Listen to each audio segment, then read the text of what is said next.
we are joined by Casey from Bethany Retirement Living to talk about advanced healthcare directives. We do this as a senior spotlight. Casey, thanks for joining us. How are you? Doing well. Thank you so much for having me. So let's start with the basics here. What is an advanced healthcare directive?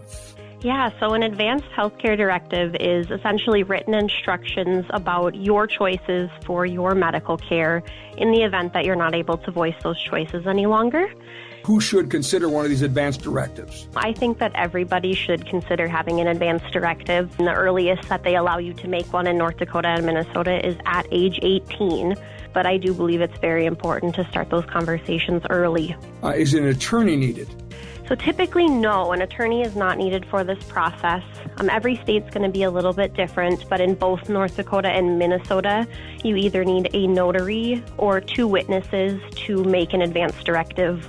When somebody in your care at Bethany is saying, okay, it's time, I should have this conversation, walk us through what you would do with those in your care at Bethany. So Bethany, both of our campuses have notaries, so they assist with making those documents that the residents fill out.